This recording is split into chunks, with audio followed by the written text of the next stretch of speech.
నిరంతరం నీతోనే జీవించాలని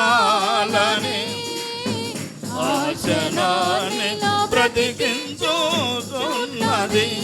నిరంతరం నీతోనే జీవించాలని ఆశనాన్ని బ్రతికించుతున్నది.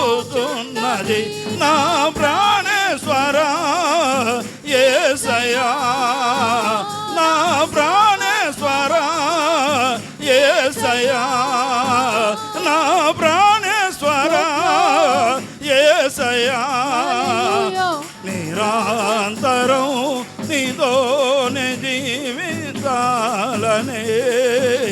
ఆశనన్నిలా బ్రతికించుతున్నది.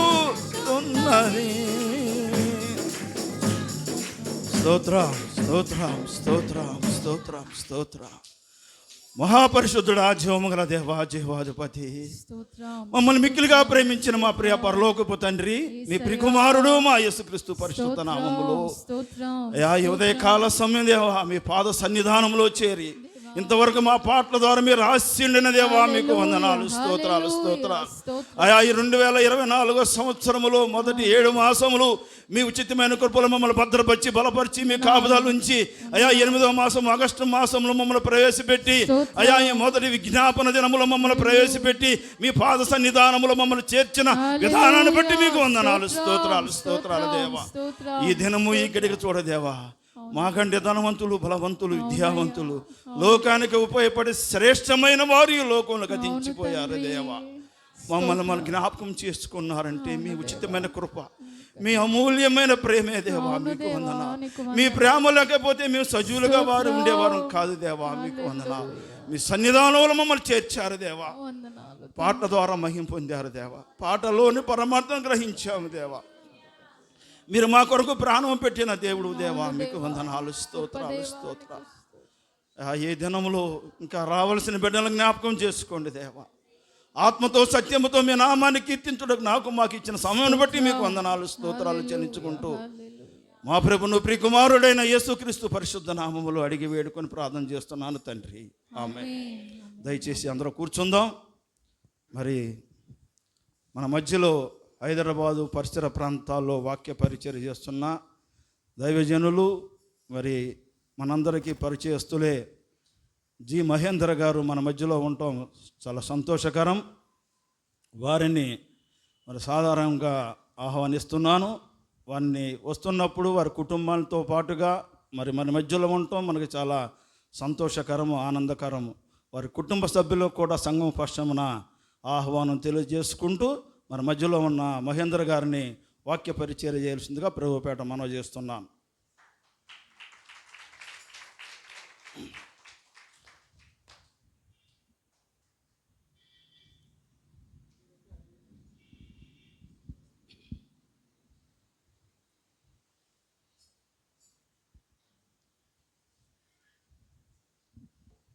హల్లెలూయా, హల్లెలూయా.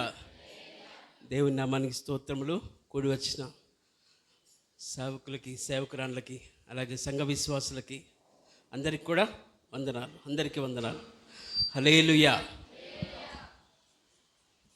దేవుని నామానికి మహిమ కలుగును గాక.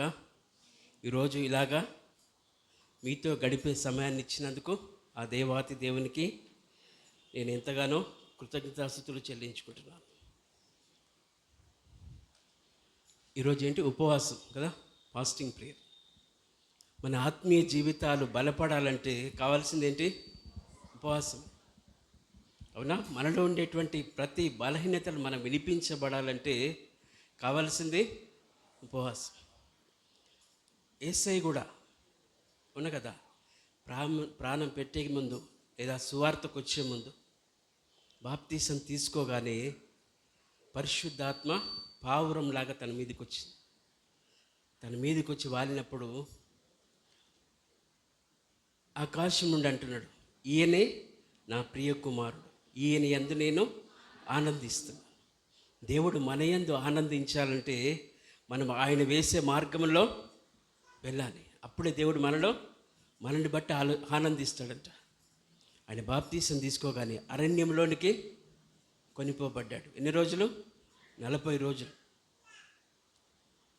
40 రోజులు కూడా ప్రతిరోజు శోధించబడ్డాడు. దేవుని నమ్మిన బిడ్డలకే శోధనలు ఎక్కువగా ఉంటాయి. అన్యులకు ఉంటాయా? ఉండవు. దేవుని నమ్మిన బిడ్డలకే ఎక్కువగా శోధనలు, పరీక్షలు. చూడండి, నెహెమ్యా గ్రంథం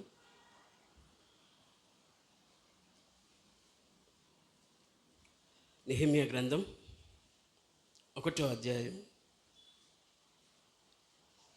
మొదటి 4 వచనాలు చదువుదాం. హకల్యా కుమారుడైన నెహెమ్యా యొక్క చర్యలు. 20వ సంవత్సరంలో కిస్లేపు మాసమున నేను షూషాను కోటలో ఉండగా నా సహోదరులలో హనానీయను ఒకడును యూదులలో కొందరును వచ్చిరి. చెరపట్టబడిన శేషములో తప్పించుకొనిన యూదులను గూర్చియు యెరూషలేమును గూర్చియు నేను వారిని అడుగగా వారు చెరపట్టబడిన వారిలో శేషించిన వారు ఆ దేశములో బహుగా శ్రమను నిందను పొందుచున్నారు. మరియు యెరూషలేము యొక్క ప్రాకారములు పడద్రోయబడినదని, దాని గుమ్మములు అగ్నిచేత కాల్చబడినవని నాతో చెప్పిరి. ఆ మాటలు వినినప్పుడు నేను కూర్చుండి ఏడ్చి కొన్ని దినములు దుఃఖముతో ఉపవాసముండి ఆకాశమందలి దేవుని ఎదుట విజ్ఞాపన చేసి తిని. హల్లెలూయా. ఇతను ఎక్కడున్నాడు? ఒక కోటలో ఉన్నాడు, షూషాను కోటలో. అవునా? షూషాను కోట. ఇప్పుడు మన భారతదేశాన్ని పరిపాలించేది, అవునా, రాజధాని ఏంటి భారతదేశానికి? ఢిల్లీ రాజధాని. అవునా? ఆంధ్రప్రదేశ్కి అమరావతి ఎలాగో భారతదేశానికి ఢిల్లీ. అక్కడి నుంచే రూలింగ్ అంతా జరుగుతుంది. అలాగే ప్రపంచానికి ఇక్కడ ఈ రాజు షూషాను కోట నుంచే 120 దేశాలు, ఇంచుమించు 120 దేశాలకి మెసేజ్ పోయేది అక్కడి నుంచే. అక్కడి నుంచే పరిపాలించేవారు. అక్కడ రాజు దగ్గర, అవునా, ఆ రాజు దగ్గర ఏం చేస్తున్నాడంటే అతను పానదాయకుడు. పానదాయకుడు అంటే రాజు తినే భోజనాన్ని, రాజు తినే ద్రాక్షరసాన్ని ఏం చేయాలి? మొదటిగా అతను చూడాలి. ఎందుకంటే ఈ రోజుల్లో అనేక రకాల ఇన్స్ట్రుమెంట్లు వచ్చాయి చెక్ చేయడానికి ఫుడ్లో పాయిజన్ ఉందా లేదా అని. ఆ రోజుల్లో రాజుని చంపాలి అంటే సైలెంట్ కిల్లర్ ఏంటంటే ఫుడ్ ద్వారానే. కాబట్టి ఇతన్ని ఏం చేసేవాళ్ళంటే రాజు తినే భోజనాన్ని ఇతడు ముందు టేస్ట్ చేయాలి. అప్పుడు అతను అడుగుతాడు, ఇతనికి పని అప్పగించేవాడు చెప్తాడు, నువ్వు రాజుకి ఇచ్చే ముందు కంపల్సరీ నువ్వు తాగిన తర్వాతే రాజుకి ఇవ్వాలి. అలా ఎందుకు అని అడుగుతాడు. నెహెమ్యా అడుగుతాడు, అలా ఎందుకు? ఎందుకంటే తెలియదు కదా. చిన్న వయసులోంచి అక్కడికి వెళ్ళిపోయాడు. యూదులు పోయినప్పటి నుంచి అతన్ని అక్కడ పెట్టుకున్నారు. ఒక నమ్మకమైన వాడిగా అతను చూసి ఎందుకు అని అడిగాడు. అప్పుడు అతను ఎవరైతే పని అప్పగిస్తారో అతను చెప్తాడు, ఎవరైనా విషప్రయోగం చేస్తే రాజు మీద, రాజు చనిపోతాడు కాబట్టి అది నువ్వు ముందు తాగి నువ్వు క్షేమంగా ఉంటేనే 5 మినిట్స్ తర్వాత రాజుకి ఇవ్వాలి. అప్పుడు అంటాడు, అంటే నా ప్రాణం నాది విలువ లేదా? ఇప్పుడు దేవుడి దృష్టిలో పెద్దవాడైనా చిన్నవాడైనా సమానమే. కానీ రాజు దృష్టిలో చూడండి, ఉందా? విలువ ఉంది ఆయనకి? ఇప్పుడు ఎవడైనా ప్రయోగం చేశాడనుకో ఎవరు పోతారు? నెహెమ్యా వెళ్ళిపోతాడు. అలాంటి స్థితిలో ఉన్నటువంటి నెహెమ్యా ఒక షూషాను కోటలో తన ప్రాణానికే గ్యారంటీ లేదు. ఒక పొజిషన్లో ఉన్నాడు, ఒక పనిలో ఉన్నాడు. ఆ పనిలో ఎలా ఉండాలి? ఇప్పుడు ఆయన నమ్మకంగా ఉండాలి. ఎంత నమ్మకం అంటే తన ప్రాణాన్ని పణంగా పెట్టి రాజును కాపాడాలి. ఆ స్థితిలో చూడండి ఎంత నమ్మకమైన వాళ్ళను పెట్టుకుంటారు. ఒక రాజు దగ్గర పనిచేయాలంటే, ఒక మినిస్టర్ దగ్గర పనిచేయాలంటే, లేదా ఒక చీఫ్ మినిస్టర్ దగ్గర కానీ ప్రైమ్ మినిస్టర్ దగ్గర కానీ పనిచేయాలంటే వాళ్ళకి సంబంధించిన వాళ్ళని నమ్మకస్తులని పనికి పెట్టుకుంటారు. అలాంటి స్థితిలో ఉన్నటువంటి నెహెమ్యా వాళ్ళ ఊరు నుంచి, యెరూషలేము నుంచి కొంతమంది వచ్చారంట. కొంతమంది వచ్చినప్పుడు, ఇప్పుడు హైదరాబాద్లో ఉండేవాళ్ళు ఉంటారు, కొంతమంది విలేజ్ల నుంచి వస్తారు. ఆ ఊర్లలో వాళ్ళ పొలాలు కానీ అక్కడ అప్పగిచ్చేసి వస్తారు. వచ్చిన తర్వాత వాళ్ళ ఊరు నుంచి ఎవరైనా వచ్చారనుకో, వాళ్ళు ఎలా ఉన్నారు, వీళ్ళు ఎలా ఉన్నారు అని సమాచారం తెలుసుకుంటారు కదా. అలా తెలుసుకున్నాడు ఈయన కూడా. అలా తెలుసుకున్నప్పుడు అతని మనసులో గాయం అనిపించిందంట. ఏమని? యెరూషలేము కాల్చివేయబడింది, దేవుని మందిరం కాల్చివేయబడింది, కోటలు దేవుని మందిరం కూల్చివేయబడింది, అవునా, గుమ్మాలన్నీ కాల్చివేయబడ్డావని తెలిసినప్పుడు తన మనసులో బాధ అనిపించిందంట. చూడండి, దేవుని యెరూషలేమును ప్రేమించేవారు వర్ధిల్లుతారు అని వాక్యం చెప్తుంది. యెరూషలేమా యెరూషలేమా, నిన్ను ప్రేమించేవారు వర్ధిల్లుతారు. మనం దేవుని కొరకు ప్రేమిస్తే, ఇశ్రాయేల్ దేశం ఇప్పటికి కూడా చుట్టుపక్కల ఉన్న దేశాలన్నీ ఎదురు చూస్తూ ఉన్నాయంట, ఎప్పుడు ఆ దేశాన్ని కనబడకుండా చేయాలని. కానీ ఆ దేశంలోని ప్రజలు సంతోషంగా ఉంటారంట. ఆ దేశంలో ఉండేవాళ్ళు నెమ్మదిగా ఉంటారు. చుట్టుపక్కల ఉన్నట్టు నిద్ర పట్టట్లేదు. చుట్టుపక్కల ఉన్నాయన్నీ ముస్లిం దేశాలే, కానీ అక్కడ ఉన్నది మాత్రం యూదుల దేశం. చూడండి, ఇక్కడ నెహెమ్యా అనే ఆయన వారు బహుగా శ్రమను నిందను పొందుచున్నారని, యెరూషలేము యొక్క ప్రాకారములు పడదోడినబడినవని, దాని గుమ్మములు అగ్నిచేత కాల్చబడినవని నాతో చెప్పిరి. ఈ మాటలు వినినప్పుడు నేను కూర్చుండి ఏడ్చి కొన్ని దినములు దుఃఖముతో ఉపవాసం ఉన్నాడట. అక్కడ పొందే శ్రమను నిందను చూసి తన స్థితిని మర్చిపోయాడు. అవునా? యెరూషలేము కొరకు ప్రార్థన చేస్తున్నాడు. అయ్యో, ఒకప్పుడు వెలిగిన పట్టణం, ఇంచుమించు సొలొమోను రాజు 7 సంవత్సరాలు కట్టాడు. దావీదు ఎంతో ప్రయాసపడ్డాడు. దేవా, నీవు నాకు గనుక ఎత్తైన కొండ మీదకి ఎక్కిస్తే నీకు అక్కడ మందిరాన్ని కడతానని అంత ప్రయాసపడి 40 సంవత్సరాలు దావీదు కష్టపడి సంపాదించింది. 40 సంవత్సరాలు సొలొమోను పరిపాలించిన పట్టణం అగ్ని చేత కాల్చివేయబడింది. ఎందుకు అని కన్నీరు కారుస్తూ అడుగుతున్నాడు. అప్పుడు అతని జ్ఞాపకం వచ్చింది ఏంటంటే, ఇర్మియా చెప్పాడు కదా. ఇర్మియా చెప్పాడు, 70 సంవత్సరాలు మీరు చెరలోనికి వెళ్ళిపోతారు, 70 సంవత్సరాల శ్రమ. మీరు గనక మరలా వెనక్కి తిరిగితే నేను ఆ దేశాన్ని మీకు ఇస్తాను అని చెప్పాడు కదా. ఆ మాటలు గుర్తు చేసుకుంటూ ఉపవాసం ఉండి ప్రార్థన చేస్తున్నాడట. ఉపవాసం ఉండి ప్రార్థనలో చాలా రకాల ప్రార్థనలు ఉంటాయి, అవునా? మామూలుగా ప్రార్థన చేసుకోవచ్చు, మనం ఒంటరిగా ప్రార్థన చేసుకోవచ్చు, ఉపవాస ప్రార్థన చేయొచ్చు, కన్నీటి ప్రార్థన చేయొచ్చు, ఏకాంత ప్రార్థన చేయొచ్చు, కుటుంబ ప్రార్థన చేయొచ్చు, ఆసక్తితో ప్రార్థించవచ్చు, అత్యాసక్తితో ప్రార్థించవచ్చు, ఒకే గురి పెట్టుకొని ప్రార్థించవచ్చు. ఒక గురి పెట్టుకొని ప్రార్థిస్తే దేవుడు దాన్ని చేస్తాడు. ఎవని మనస్సు నీ మీద ఆనుకొని ఉంటుందో, యెషయా గ్రంథం 26:3 ఉంటుంది, ఎవని మనస్సు నీ మీద ఆనుకొనునో వారిని పూర్ణ శాంతి గలవానిగా చేసేస్తానంటాడు. అంటే నీ గురి ఏమై ఉండాలి? ఒకే దాని మీద గురి ఉండాలి. గురి పట్టుకొని ప్రార్థన చేశాడు నెహెమ్యా. తను షూషాను కోటలోనే ఉన్నాడు, కానీ తన మనస్సు ఎక్కడుంది? మనిషి అక్కడే ఉన్నాడు, కానీ మనస్సు లేదు. మనిషి యెరూషలేములో ఉంది. అయ్యో, నా దేశం ఇలా అయిపోయింది, నా ప్రజలు ఇలా అయిపోయారే, నా పట్టణం ఇలా అయిపోయింది అని కన్నీరు కాలుస్తాడు. ఒక్కరోజు కాదు, 2 రోజులు, కొన్ని దినములు ప్రార్థన చేస్తున్నాడు. ఒక ప్రార్థన చేశాడా, ఇంకేమైనా చేశాడా? చూడండి, 6వ వచనం.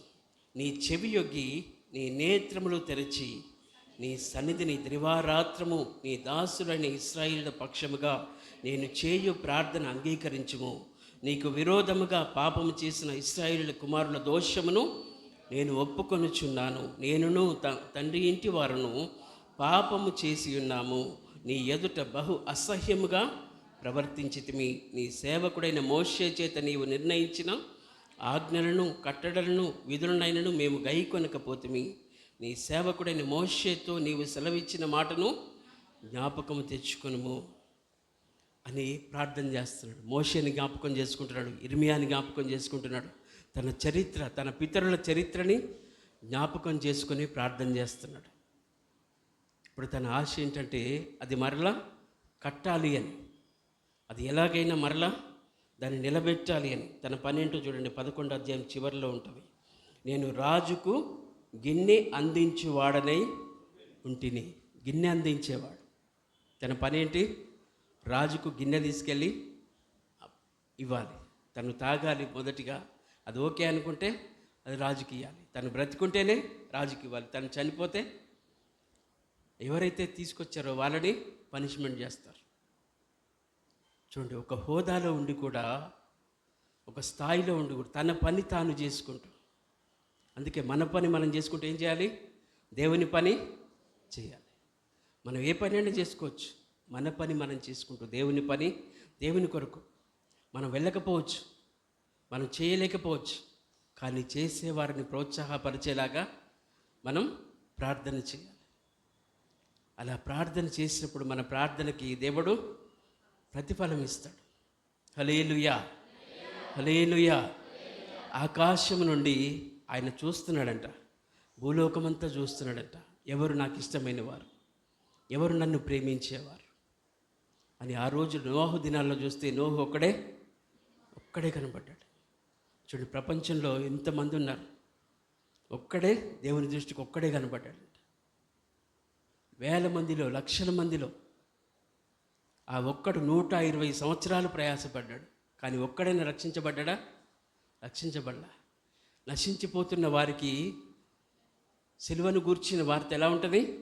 వెర్రితనంగా ఉంటుంది. ఈ రోజుల్లో అదే ఉంది, వెర్రితనం ఉంది.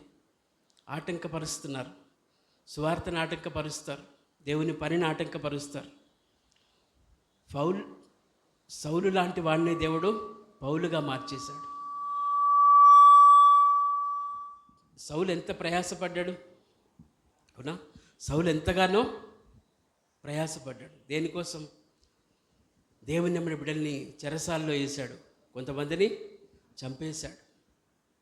అయినా సరే దేవుని కొరకు ఎన్నో ఆటంకం చేశాడు. మోషే ధర్మశాస్త్రం అంతా చదివాడు, కానీ దేవునికి వ్యతిరేకంగా జీవించాడు.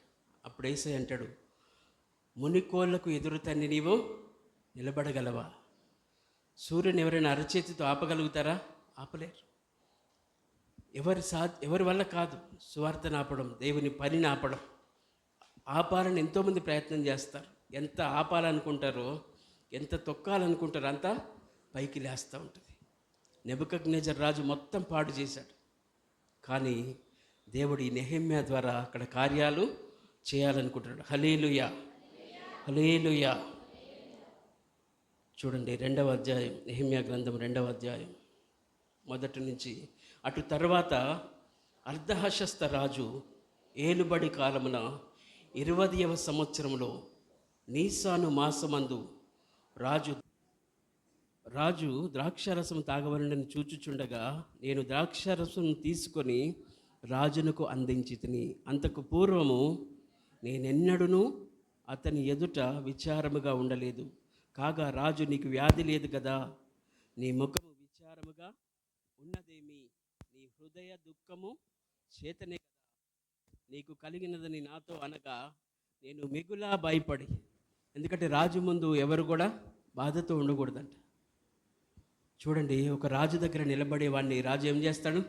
గమనిస్తున్నాడు. ఒక రాజే గమనిస్తుంటే మరి రాజాది రాజు గమనిస్తాడా లేదా?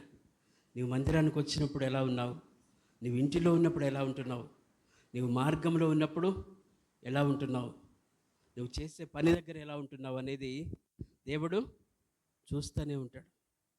ఎందుకంటే ఆ ఇశ్రాయేలు ప్రజల్ని కాపాడువాడు కొనకడు నిద్రపోడు. మనమైనా కొంచెం అలసిపోయి కన్ను మూస్తాం, కానీ దేవుడు ఎప్పుడు కన్ను మూయాడు. ఇశ్రాయేలు ప్రజల్ని కాపాడువాడు కొనకడు నిద్రపోడు. ఆయన చూస్తూనే ఉంటాడంట.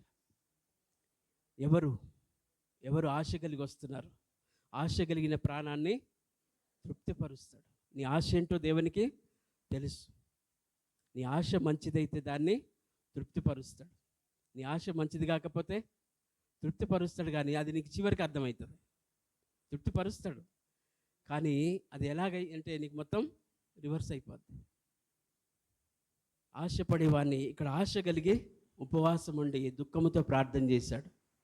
ఇంకా తను డిసైడ్ అయిపోయాడు, తను ప్రార్థన చేయడం ఒకటే కాదు, నేను రాజు దగ్గరికి వెళ్ళి మాట్లాడాలి, రాజుతో మాట్లాడాలి. దేవుడు నన్ను ఇక్కడ పెట్టింది దానికోసమేనేమో ఆ పని చేయడానికి కోసమేనేమో అని చెప్పి అడిగి రాజు దగ్గరికి, ఇంకా రాజునే, ఎందుకంటే ఈ స్థితిలో ఉండేది నేనే కాబట్టి నా వంతుగా నేను ప్రయత్నం చేస్తా. ఒకవేళ దేవుడు నన్ను అందుకోసం పెట్టాడేమో ఇక్కడ, నా వంతుగా నేను ప్రయత్నం చేస్తా అని చెప్పి రాజు దగ్గరికి వెళ్ళి అడుగుతాడు. అప్పుడు రాజు చూశాడు, ఇతను అడిగాడు, రాజుని అడగలే మొదటిగా. రాజు చూశాడు, ఏంటి నెహెమ్యా ఎప్పుడు లేని విధంగా నీ ముఖం విచారంగా ఉన్నది ఏంటి అని అడిగాడు. అలా అడగగానే ప్రార్థన చేసుకున్నాడంట తన మనసులో. మనం ప్రార్థన ఎలాగైనా చేయొచ్చు, మోకరించి చేయొచ్చు, అవునా, నిలబడి చేయొచ్చు, కూర్చుండి చేయొచ్చు, పడుకొని చేయొచ్చు. మంచిగుండి పడుకొని చేయకూడదు. మంచిగున్నప్పుడు ఏం చేయాలా? మోకరించి చేయొచ్చు. ఒక అధికారి దగ్గర ఉన్నప్పుడు కాబట్టి అక్కడ మోకరించలేడు. అది హాస్పిటల్ బెడ్లో ఉన్నప్పుడు పడుకొని చేయొచ్చు. మరణావస్థలో ఉన్నప్పుడు పడుకొని చేయొచ్చు. అంటే నీ భంగిమను చూసి, నీ పరిస్థితిని చూసి దేవుడు అంగీకరిస్తాడు. హిజ్కియా మరణకరమైన రోగం వచ్చినప్పుడు ముందంతా అధికారులు ఉన్నారు, ఇప్పుడు వాళ్ళకెళ్ళి చూసి ఏడిస్తే రాజు ఏడవడం ఏంట్రా అనుకుంటారని చెప్పి గోడ వైపు తన ముఖాన్ని తిప్పుకొని ఒక్క నిమిషం కన్నీరు గార్చాడు. దేవుడు తన ప్రార్థనకి జవాబు ఇచ్చేశాడు. సేవకుడు అక్కడి నుంచి కొంచెం కూడా ఆ ఇల్లు కూడా దాటలే బయటికి, ఆ లోపల ఉన్నప్పుడే మరలా మాట్లాడేశాడు. అంటే కన్నీటి ప్రార్థనకి చూడండి దేవుడు ఎంతగా చెల్లించిపోతాడు.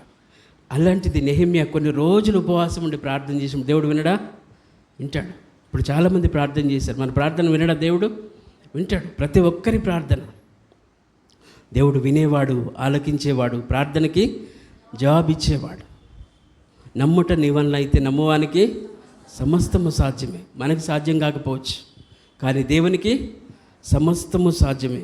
ఇక్కడ అంటున్నాడు చూడండి, నీ హృదయము దుఃఖము చేతనే అది కలిగినదని నాతో అనగా నేను మిగుల మూడవ వచనం, 2వ అధ్యాయం 3వ వచనం, నేను మిగులా భయపడి రాజు చిరంజీవి యగునుగాక, నా పితరుల సమాధి నుండి పట్టణం పాడైపోయి దాని గుమ్మములను అగ్ని చేత కాల్చబడి ఉండగా నాకు దుఃఖముఖము లేకపోవునా అని రాజుతో అంటిని. అప్పుడు రాజు, ఏమి కావలసి నీవు మనవి చేయుచున్నావని నన్ను అడుగుగా నేను ఆకాశమందలి దేవునికి ప్రార్థన చేసి రాజుతో, నీ సముఖమందు నేను దయ పొందిన ఎడల నా పితరుల సమాధి నుండి పట్టణమును నేను తిరిగి కట్టునట్లుగా నన్ను యూదా దేశమునకు పంపుడని వేడుకొనుచున్నాను. చూడండి, ప్రార్థనే కాదు, అవునా, నీ దయ ఉంటే. అందుకే మనం ప్రార్థన చేసేటప్పుడు మనుషుల దయ, దేవుని దయ, పెద్దల దయ, ఇవన్నీ దయ. ఇక్కడ రాజు దయ కోరుకుంటున్నాడు. మొదటిగా రాజాదిరాజు దయ కోరాడు, రెండవదిగా తన అధికారి అయిన దయ కోరుతున్నాడు. నీ దయ ఉంటే నన్ను పంపించు, నా పితరులు ఉండే దేశం, నా తల్లిదండ్రులు ఉండే దేశం, నా దేవుడు ఉండే పట్టణం పాడైపోయిందని చెప్పినప్పుడు తన హృదయం కదిలిపోయిందట. తన హృదయం కదిలి చూడండి 6వ వచనం, అందుకు రాజు రాణి తన యుద్ధ కూర్చుని ఉండగా, నీ ప్రయాణము ఎన్ని దినములు పట్టును, నీవు ఎప్పుడు తిరిగి వచ్చేదవు. 4వ వచనంలో చూస్తే, ఏమి కావలసి నీవు మనవి చేయుచున్నావు. దేనికోసం ప్రార్థన చేస్తున్నావు? అవునా కదా, ప్రార్థన చేసేటప్పుడు దేనికోసం ప్రార్థన చేస్తున్నాం మనకు క్లారిటీ ఉండాలి కదా, అవునా కదా. ఏది ప్రార్థన చేసినా ఒక ఆయన అంటే ప్రార్థన చేసేవాడంట, దేవా నాకు ఈ కారు కావాలి. ఇప్పుడు దేవుడు సమాధానం ఇవ్వలేదంట, నీకు ఎలాంటి కారు కావాలా రాసుకో అని చెప్పాడంట. రాసుకో, నువ్వు నాకు పలానా కారు కావాలా, ఏ కలర్ కావాలా, అవన్నీ రాసుకొని ప్రార్థన చేస్తే దేవుడు అది తీసుకొచ్చి పెట్టాడంట. అంటే మనం అడిగేది మన విశ్వాసముతో అడిగితే దాన్ని నెరవేరుస్తాడు. ఏదో నలుగురిలో నారాయణ అంటారు కదా, నలుగురితో పాటు గుంపులో గోవింద, నలుగురితో నారాయణ అంటే నువ్వు గురి కలిగి చేస్తే, నువ్వేది చేసినా సరే గురి కలిగి చేస్తే దేవుడు ప్రార్థన ఆలకిస్తాడు. మన దేవుడు నమ్మదగినవాడు. ఒకప్పుడు నేను చెప్పాను కదా, ఇదే ప్రాంతంలో మీటింగ్ పెట్టినప్పుడు 2005లో సాక్ష్యం చెప్పాను. స్కూటర్ మెకానిక్ చేద్దామని వచ్చాను హైదరాబాద్. ఒకప్పుడు మాసిపోయిన బట్టలు, కానీ ఇప్పుడు, అవునా, నా ఆలోచన వేరు, దేవుని ఆలోచన వేరు. ఎప్పుడు ఈ రెండు కలుస్తాయంటే మనం దేవునిలో వచ్చినప్పుడు కలుస్తాయి, దేవునిలో నిలబడ్డప్పుడు నెరవేరుతాయి. మనం దేవునిలో ఉండకుండా చాలామంది చేసేది ఏంటంటే తల్లిదండ్రులు, నువ్వు మంచి మార్గంలో నడువు, నువ్వు మంచి మార్గంలో నడువు అని పిల్లలకి చెప్తారు.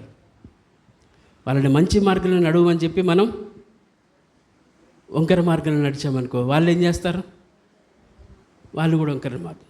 అంటే మనం నడిచి చూపిస్తే వాళ్ళు వెంపడిస్తారు.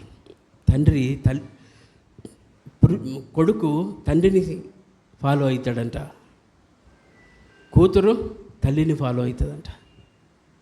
ఇక్కడ నెహెమ్యాను చూడండి, ఆ పెంచిన తల్లిదండ్రులు ఎలా పెంచి ఉంటారు, అవునా కదా?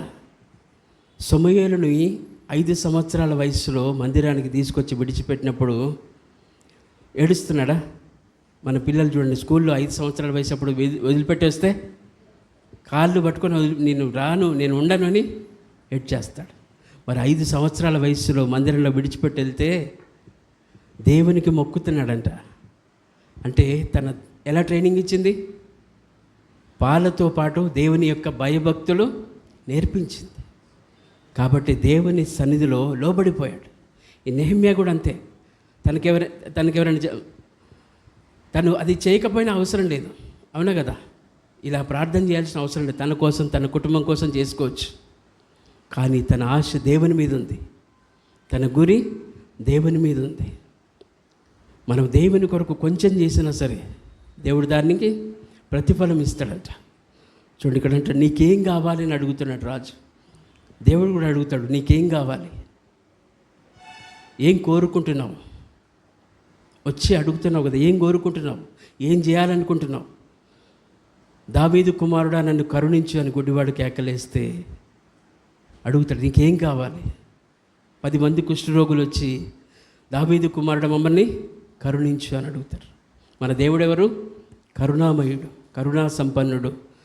కరుణా సంపన్నుడా, ధీరుడా, సుకుమారుడా, నీ ప్రభావ మహిమలని నిరంతరం నేను ప్రకటించెదా. కరుణా సంపన్నుడా, ధీరుడా, సుకుమారుడా, నీ ప్రభావ మహిమలని నిరంతరం నేను ప్రకటించెదా. హల్లెలూయా. ఆయన ఉన్నది ఆకాశంలోనే, కానీ ఆయన చూపంతా భూమి మీదే ఉంటుంది. మనం కూర్చున్నది కిందే, మన చూపంతా పైకి ఉంటుంది. పందంట ఎప్పుడు పైకి చూడదంట. ఎప్పుడు చూస్తుంది పైకి?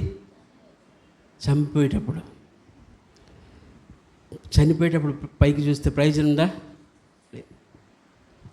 ప్రాణం ఉండగానే ప్రభుని నమ్ముకో, దీపం ఉండగానే నీ ఇల్లు చక్కబెట్టుకో.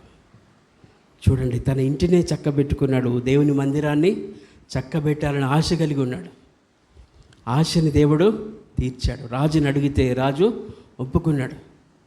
ఇక్కడ నెహెమ్యానే కాదు, ఎస్తేర్ అనే స్త్రీ కూడా ఉంటుంది. 3 రోజులు ఉపవాసం ఉండి ప్రార్థన చేస్తారు.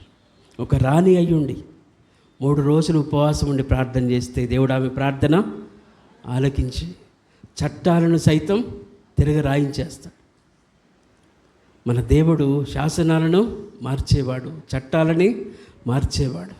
హల్లెలూయా, హల్లెలూయా. చూడండి, ఇక్కడ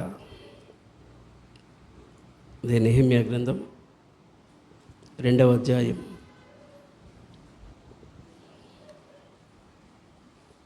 8వ వచనం. పట్టణ ప్రాకారమునకును 7వ వచనం చూద్దాం. ఇదిగాక రాజుతో నేను ఇట్లాంటిని, రాజునకు అనుకూలమైతే యూదా దేశమునకు నేను చేరు వరకు నన్ను దాటించినట్లు నది అవతలనున్న అధికారులకు తాకీదులను, పట్టణ ప్రాకారమునకును మందిరముతో సంబంధించిన కోట గుమ్మములను, నేను ప్రవేశించబో ఇంటికి దూలములను మ్రానులను ఇచ్చినట్లుగా రాజుగారి అడవులను కాయు ఆసాపునకు తాకీదులు ఇయ్యుడని అడిగి తిని.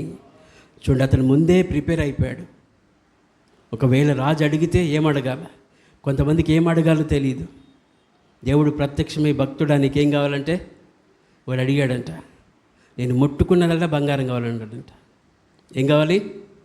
ముట్టుకున్నదల్లా బంగారం కావాలి. ముట్టుకున్నది బంగారం కావాలని కోరుకున్నాడు. ఏమంటారు, ద్వారాన్ని ముట్టుకుంటే ద్వారం బంగారం అయింది. ఇంటిలో ఏ గిన్నె ముట్టుకున్నా బంగారం అయిపోతుంది.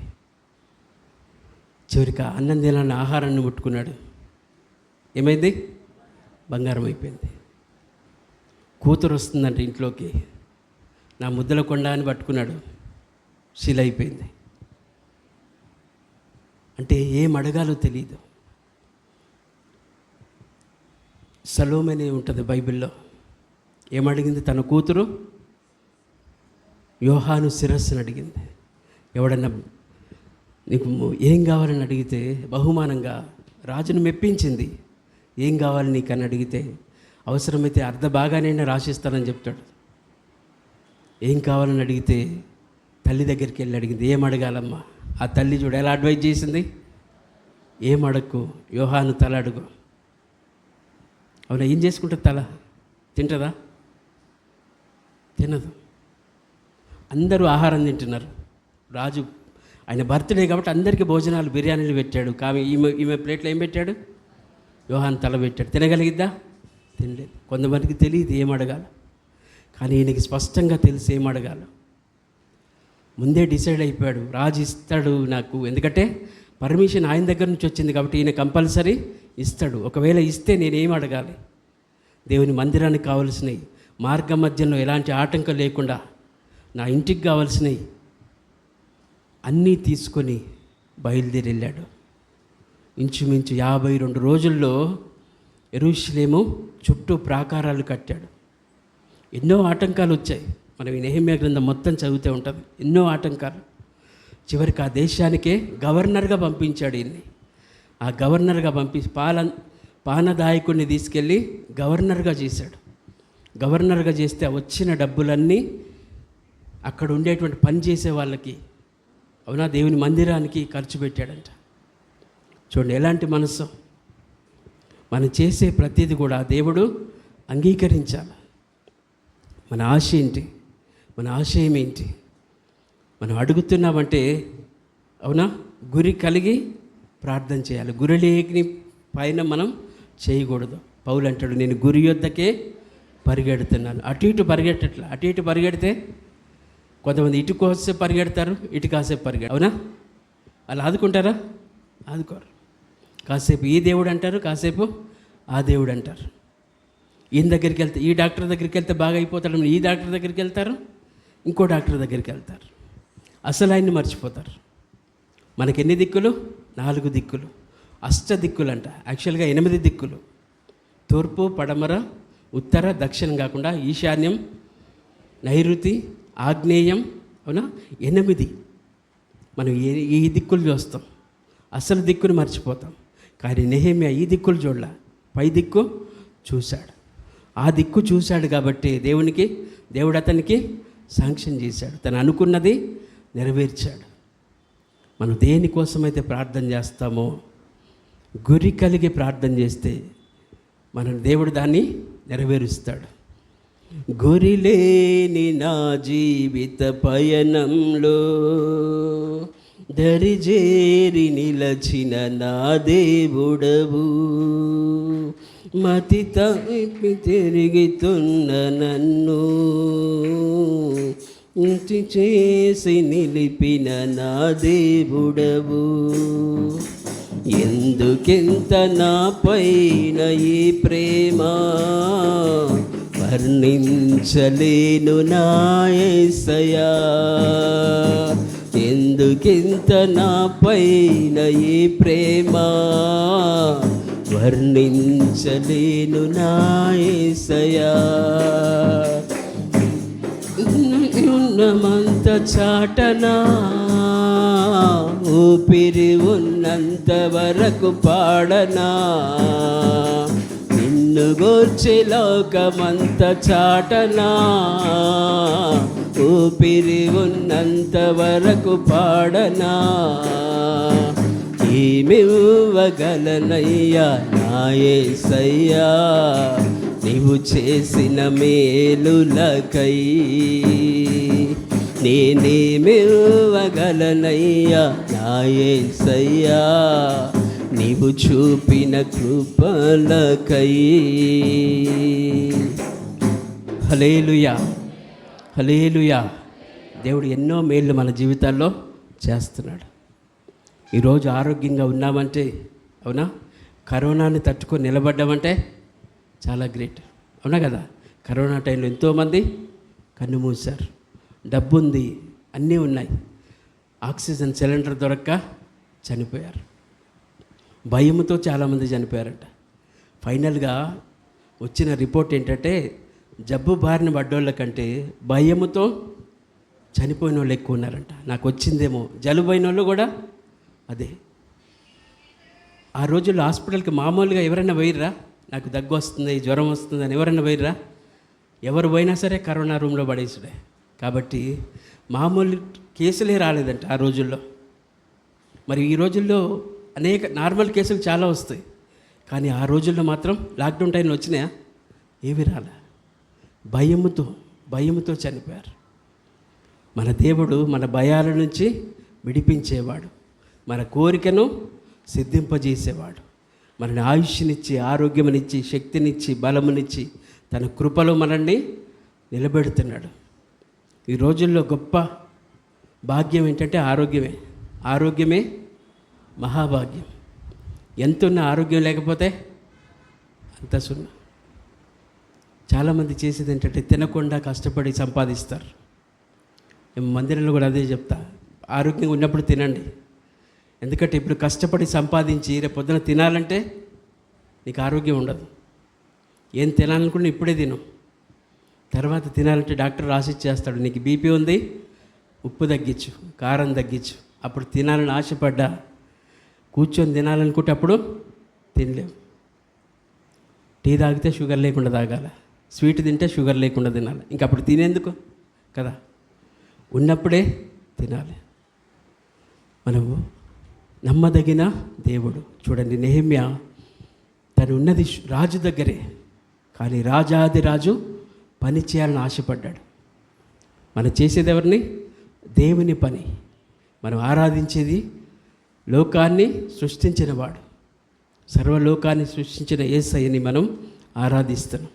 ఆయన నమ్మదగిన వాడు, మనల్ని బలపరిచేవాడు, మనకి సహాయం చేసేవాడు. నాకు మొరపెట్టుము నేను నిన్ను విడిపించదని అంటాడు. నాకు మొరపెట్టుము నేను నిన్ను విడిపించదను, నాకు మొరపెట్టుము నేను నీకు విడుదల ఇస్తాను. నెహెమ్యా మొరపెట్టాడు, యెరూషలేమును కాపాడాడు. హెజ్రా మొరపెట్టాడు, అవునా, మందిరాన్ని పునాది వేయగలిగాడు. అంటే ఒక్కొక్కరిని నిలబెట్టుకుని ఒక్కొక్క కార్యం చేసుకుంటాడు. అందరూ ఒకే కార్యం చేయలేరు కాబట్టి ఒక్కొక్కరిని మన చేతి వేళ్ళు చూడండి ఎలా ఉన్నాయి, 4 వేళ్ళు 4 రకాలుగా ఉంటాయి. దేని పని అదే చేయాలి, అవునా కదా. ఈ పెద్ద నేలు లేకుండా ఇవన్నీ చేయగలుగుతామా? మన ఈ బైబిల్ పట్టుకోవాలన్నా సరే ఏది కావాలి? పెద్దేళ్ళు ఉండాల్సిందే. దేని పని అది చేస్తేనే, అవునా, ఒక్కో పాత్రని ఒక్కో దానికోసం వాడుకుంటాడు. కాబట్టి దేవుడు మనకి ఏది ఇచ్చాడో అది చాలా ముఖ్యం. దేవా నాకు ఏ తలాంతి ఇచ్చావు? కృపావరములు చాలా ఉన్నాయి బైబిల్లో. ఏ కృపావరం ఇచ్చాడో దేవుడు నీకు, ఏ వరం ఇచ్చాడో దాన్ని కనుగొని దానికోసం ప్రయాసపడితే దేవుడు దాన్ని ఆశీర్వదిస్తాడంట. దాన్ని ఆశీర్వదించి నువ్వు చేసే పని సఫలం చేస్తాడంట. మన దేవుడు ప్రార్థన ఆలకించేవాడు, ప్రార్థనకి జవాబిచ్చే. ఎస్తేరు ప్రార్థించింది, కార్యము చూశాడు. యోసేపు తన దేశం కాదు, తన ప్రజలు కాదు, కానీ దేవుని మీద నమ్మకంతో దేవుని కొరకు జీవించాడు. చివరికి ఆ దేశానికే ప్రధానమంత్రి హోదాకి వెళ్ళిపోయాడు. చూడండి, దేవుని నమ్మిన బిడ్డలు దేవుడు ఎక్కడ విడిచిపెట్టాడు. మనమే అప్పుడప్పుడు విడిచిపెడతా ఉంటాం, కానీ దేవుడు ఎప్పుడు విడిచిపెట్టాడు. మనం విడిచిపెట్టి దేవుడు మనల్ని విడిచిపెట్టాడేమో అనుకుంటాం. విడిచిపెట్టింది ఎవరు? మనమే. కానీ ఆయన విడిచిపెట్టాడేమో అని అనుకుంటూ ఉంటాం, కానీ ఆయన ఎప్పుడు విడిచిపెట్టాడు. చూడుము, నా అరచేతిలో నేను చెక్కుకున్నాను, నేను ఎత్తిపడుతున్నాను అని మన దేవుడు మాట ఇచ్చినవాడు మరువడు, విడువడు, ఎడబాయడు. హల్లెలూయా, హల్లెలూయా. కాబట్టి ఈ నెహెమ్యాలాగా మనం కనుక ప్రార్థించగలిగితే, నెహెమ్యాలాగా మనం కనుక మొరపెట్టగలిగితే, మనం చేస్తున్న పని దగ్గర కానీ మనం పని చేసుకుంటూ ప్రార్థన చేసుకోవచ్చు. అవునా? ఒక సామెత ఉంటుంది కదా, ఆడుతూ పాడుతూ పని చేస్తుంటే అలుపు. ఆ రోజుల్లో పాడుతూ పని చేసేవాళ్ళు పొలం పనులు, నాట్లేస్తూ పాటలు పాడుతూ నాట్లేసేటోళ్ళు. అవునా? ఈరోజు ఈ మధ్య ఒక యూట్యూబ్లో వైరల్ అయింది, దేవుని పాట పాడుతున్నారు. వాళ్ళు అన్నం తిన్నారు, పొలం పనులు చేసి అన్నం తిని కూర్చొని పాట పాడుతున్నారు. అంటే వాళ్ళు దేనిలో సంతోషపడుతున్నారు? దేవునిలో సంతోషపడుతున్నారు. నువ్వు చేసే పని సంతోషంతో చేస్తే దేవుడు ఆ సంతోషానికి ఆశీర్వదిస్తాడు. అవునా? దాన్ని ఆశీర్వదించి అది 100 ఫలిస్తుంది. 30 కాదు, 60 కాదు. మనం చేసే పని 100 ఫలించేలాగా చేస్తాడు. నెహెమ్యాని ఆ దేశానికి ఆయన అడిగాడు గవర్నర్గా పంపించమని. ఆయన గురి మందిరం ఆ యొక్క యెరూషలేము ప్రాకారాలు కట్టించాలి. కానీ అక్కడ గవర్నర్గా పంపించి, ఒక హోదాలో పంపించి దేవుడు అక్కడ కార్యం చేయించుకున్నాడు. హల్లెలూయా. మన ప్రార్థన గురి కలిగి చేస్తే దేవుడు ఆలకిస్తాడు. నేను మా పిల్లలకు కూడా అదే చెప్తా, మీరు ప్రార్థన చేస్తేనే దేవుడు ఏదైనా చేస్తాడు. ప్రార్థన చేయకపోతే ఏది చెయ్యడు. పెంటకుప్పలో నుండి దీనులను పైకెత్తేవాడు ఆయనే, పైనుంచి కిందకి తోసేవాడు ఆయనే. మనం పైకి ఎక్కాం కదా అని ఎగిరిపడ్డారనుకో, అక్కడి నుంచి తోసాడంటే కనీసం గ్రౌండ్ ఫ్లోర్లో కూడా ఉండదు. ఎక్కడికి వెళ్ళిపోద్ది? సెల్లార్లోకి వెళ్ళిపోతాం. కాబట్టి మన స్థితిని చూసి కాదు, మన స్థితిని చూసి మీరు గర్వం ఎప్పుడైతే వస్తుందో మన జీవితంలో పతనం ప్రారంభమైనట్టే అంట. మనం దేవుని విషయంలో గర్వపడితే దేవుడు సంతోషపడతాం. దేవుణ్ణి బట్టి గర్వపడాలి. అందుకే కొన్ని మాటలు చదువుతూ ఉంటే ఎంతో సంతోషం అనిపిస్తుంది, ఎంతో బలం వచ్చినట్టు ఉంటుంది. అందుకే చూడండి, పౌలు అంటాడు, నేను గురి యొద్దకే పరిగెడుతున్నాను, గురి లేని వానిలాగా పరిగెట్టట్లా. ఈయన గురి కలిగి ప్రార్థించాడు, గురి కలిగి తీసుకున్నాడు, కావలసినన్ని తీసుకొని పోయాడు. దేవుని ప్రాకారాలు 52 రోజుల్లో కట్టాడు. మరలా తిరిగి రాజు దగ్గరికి వచ్చి తన ఇచ్చిన పనిని కంప్లీట్ చేశాడు. మన దేవుడు కార్య ఆరంభం కంటే కార్య అంతం మేలు. కాబట్టి ముగింపు చూస్తాడంట మన దేవుడు. మెనే టెకేల్ ఉఫారసిన్. దేవుడు నిన్ను తాచులో తూచగా తక్కువగా కనబడ్డావు. మనం దేని విషయంలో అయినా తక్కువ కనబడచ్చు, కానీ దేవుని విషయంలో తక్కువ కనబడకూడదు. తక్కువగా కనబడితే మనం కొట్టివేయబడతాం. రాజులు కొట్టివేయబడ్డారు. అవునా? చాలామంది కొట్టివేయబడ్డారు బైబిల్లో. మనం కొట్టివేయబడి స్థితిలో ఉంటే మన ప్రయాస అంతా వ్యర్థమైపోద్ది. మన విశ్వాసం, మనం ఇన్ని రోజులు భక్తి కలిగి వచ్చిందంతా వ్యర్థమైపోద్ది. కాబట్టి మనం పట్టుకున్న దానికి చివరి వరకు, నీవు పట్టుకున్న దాన్ని విడిచిపెట్టకూడదు అంటాడు. మనం ఏదైతే కలిగి ఉన్నాం మన విశ్వాసాన్ని విడిచిపెట్టకుండా అంతం వరకు దాన్ని పట్టుకొని కొనసాగితే, నా పరుగు కడముట్టించి తిని నా విశ్వాసాన్ని మనం కాపాడుకోవాల్సింది విశ్వాసం. మనం ఎన్ని కాపాడుకున్నా అవేవి ఉండవు. ఏది మనతో రాదు. వస్తుందా? ఏది రాదు. ఇప్పుడు రింగ్ పెట్టుకున్నా వస్తుందా? చనిపోయిన తర్వాత ఎవరొక లాగేస్తారు. ఎవరు లాక్కోకపోయినా పెట్టిన తర్వాత తీసైనా లాక్కుంటారు. అవునా కదా? కాబట్టి ఏది మనతో రాదు. ఎన్ని ఉన్నా యేసయ్య లేకపోతే మన జీవితాలు సున్నా, మట్టిపాలవ్వాల్సిందే. కాబట్టి మనం పరలోకం చేరాలంటే యేసయ్యని సంపూర్ణంగా వెంబడించాలి. ఆయన ఇచ్చిన పని, ఏ పని ఇచ్చాడో ఆ పని మనం నమ్మకంగా చేయడమే మన పని. మనకున్న శక్తికి మించి ప్రయాసపడాలంట. చాలామంది ఏం చేస్తారు? శక్తి దాచి ప్రయాసపడతారు. శక్తి దాచి ప్రయాసపడితే దేవుడికి కనబడకపోవచ్చు అని మనం అనుకుంటాం, కానీ దేవుడు అన్నీ చూస్తాడు. మన శక్తి సామర్థ్యాలు ఏంటో దేవునికి తెలుసు. కాబట్టి దానికి తగ్గట్టుగానే ప్రతిఫలం ఇస్తాడు. అందుకే కొన్ని 30 కొన్ని 60, కొన్ని 100. వాళ్ళు 30 ప్రయాసపడితే 30 వచ్చింది, 60 ప్రయాసపడితే 60 వచ్చింది. ఇస్సాకు కరువు కాలంలో పంట వేశాడు. సమృద్ధిలో పంట వేస్తే వేరు, కరువులో పంట ఇస్తే 100 ఫలం వచ్చిందట. 100 ఫలం ఇచ్చే దేవుడు చెప్పాడు, నువ్వు ఈ పట్టణం విడిచిపోకు, ఈ దేశం విడిచి ఐగుప్తుకు వెళ్ళకు, నువ్వు ఇక్కడే ఉండి పంట వేయి, నేను నీకు ఇస్తానని చెప్తే దేవుని మాటకి లోబడి పంట వేశాడు, కరువులో వేశాడు. అంతకు 100 పంట పండిందట. చూడండి, విశ్వాసంతో చేస్తే దేవుడు ఘనమైన కార్యాలు మన జీవితాల్లో చేస్తాడు. ఘనమైనవి నీ కార్యములు నా ఎడల, స్థిరమైనవి నీ ఆలోచనలు నా యేసయ్యా. ఘనమైనవి నీ కార్యములు నా ఎడల, స్థిరమైనవి నీ ఆలోచనలు నా యేసయ్యా. నన్ను పొందుచు కృతజ్ఞత కలిగి స్తుతులర్పించెదను అన్ని వేళలా. కృపలను పొందుచు కృతజ్ఞత కలిగి స్తుతులర్పించెదను అన్ని వేళలా. అనుదినము నీ అనుగ్రహమే, ఆయుష్కాలము నీ వరమే. అనుదినము నీ అనుగ్రహమే, ఆయుష్కాలము నీ వరమే. ఘనమైనవి నీ కార్యములు నా ఎడల, స్థిరమైనవి నీ ఆలోచనలు నా యేసయ్యా. ఘనమైనవి నీ కార్యములు నా ఎడల, స్థిరమైనవి నీ ఆలోచనలు నా యేసయ్యా. ఏ తెగులు సమీపించనీయక, ఏ కీడైన దరి చేరనీయక, తొలగే వరకు ఆత్మలో శక్తిని వరకు నీను సమీపించనీయక, ఏ కీడైన దరి చేరనీయక, ఆపదలన్నీ తొలగే వరకు ఆత్మలో నెమ్మది కందే వరకు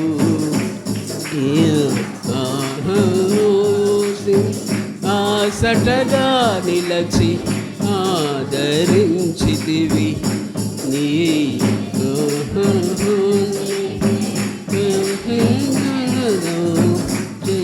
జీవితాంతము.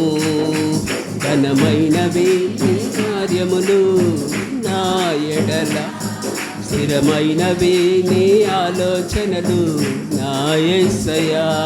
ఘనమైనవి నీ కార్యములు నా ఎడల, స్థిరమైనవి నీ ఆలోచనలు నా యేసయ్యా. కృపలను పొందుచు కృతజ్ఞత కలిగి స్తుతులర్పించెదను అన్ని వేళలా. కృపలను పొందుచు కృతజ్ఞత కలిగి స్తుతులర్పించెదను అన్ని వేళలా. అనుదినము నీ అనుగ్రహమే, ఆయుష్కాలము నీ వరమే. అనుదినము నీ అనుగ్రహమే, ఆయుష్కాలము నీ వరమే. ఘనమైనవి నీ కార్యములు నా ఎడల, స్థిరమైనవి నీ ఆలోచనలు నా యేసయ్యా. హల్లెలూయా, హల్లెలూయా. ఇక్కడ కూర్చున్న వారి ప్రతి ఒక్కరి పట్ల, యవనస్తులు కావచ్చు, ఇంకా యవనస్తులనైతే దేవుడు బలంగా నిలబెట్టుకుంటాడంట. 14 సంవత్సరాల వయసు, 12 సంవత్సరాల వయసు నీవు నిలబడగలిగితే దేవుడు వృద్ధాప్యంలో కూడా కాపాడుతాడు. దానియేలు 14 సంవత్సరాల వయసులో బబులోను కొనిపోబడ్డాడు. 86 సంవత్సరాల వయసులో సింహాల బోన్లో పడేశారు. దేవుడు సాక్షాత్తు దేవాతి దేవుడే వారి మధ్యలోకి వచ్చాడు. చూడండి, నీవు నమ్మకంగా వెంబడిస్తే దేవుడు నీ పక్షాన యుద్ధం చేస్తాడంట. నీవు నిలబడితే చాలు, నీవు నిలబడితే చాలు, దేవుడు కార్యాలు చేస్తాడు, సఫలం చేస్తాడు. మనం నమ్మదగిన వాడు. మనం నమ్మిన దేవుడు ఎవరు? నమ్మదగిన వాడు.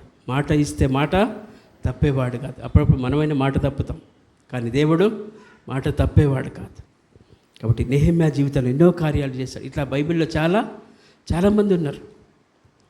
వాళ్ళు గురి కలిగి ప్రయాణించారు, వాళ్ళకి కావలసింది అడిగారు, దేవుడు ఇచ్చాడు. ఇచ్చిన స్థితిని బట్టి దేవుడు వారికి ఇచ్చిన స్థితిని బట్టి వారు కార్యం ముగించి దేవునికి కృతజ్ఞత కలిగి జీవించారు.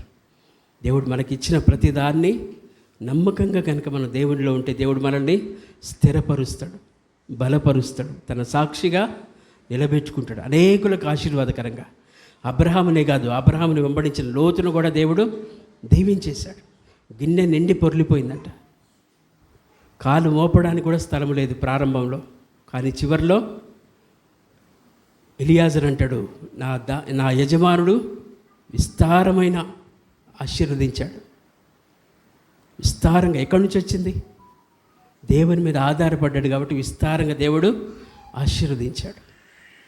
కాబట్టి మనం నమ్మకంగా ప్రార్థన చేస్తే, నమ్మకంగా దేవునికి మొరపెడితే మన ప్రార్థన ఆలకించి మనల్ని బలపరిచి స్థిరపరిచి నడిపిస్తాడు. దేవుడి మాటలు మనందరి వెనుకల్లో దీవించునుగాక. ఆమేన్. ప్రార్థన చేద్దాం. పరిశుద్ధుడా, ప్రేమ కలిగిన తండ్రి, యేసయ్యా, నీ ఘనమైన నామాన్ని బట్టి నీకు వందనాలు ప్రభువా. అయ్యా, ఈ యొక్క మధ్యాహ్న కాల సమయంలో ప్రభువా, ఉదయకాలం మొదలుకొని ఇప్పటివరకు మమ్మల్ని సజీవ లెక్కలు కాచి కాపాడి తండ్రి, నీ సాక్షిగా నిలబెట్టినందుకు నీకు వందనాలు. అయ్యా, నెహెమ్యా జీవితంలో నాయన గురి కలిగి పరిగెట్టాడు, గురి కలిగి ఆశ కలిగి ప్రయత్నించాడు. ఆశ కలిగిన ప్రాణాన్ని తృప్తిపరిచే దేవుడవు నీవు కనుక తండ్రి, తన ఆశను నెరవేర్చావు ప్రభా. ఇక్కడికి వచ్చినటువంటి ప్రతి ఒక్క బిడ్డని మీరు జ్ఞాపకం చేసుకోనండి. ఏ ఆశతో, ఏ ప్రయాసతో, ఏ కష్టములో, ఏ నష్టములో, ఏ బాధలో, ఏ వ్యాధిలో, ఏ ఇబ్బందిలో నీ సందుకొచ్చి మొరపెట్టారో ప్రార్థన ఆలకించే దేవుడు, ప్రార్థనకి ప్రతిఫలం దయచేసి నీ సాక్షిగా బిడ్డల్ని దీవించి ఆశీర్వదించమని, విన్న వాక్యాన్ని నీరు కట్టి ఫలింపచేసి ఘనత మహిమ ప్రభావాలు మీరే పొందమని యేసయ్య నామములో అడిగి వేడుకొనుచున్నాము తండ్రి. ఆమేన్.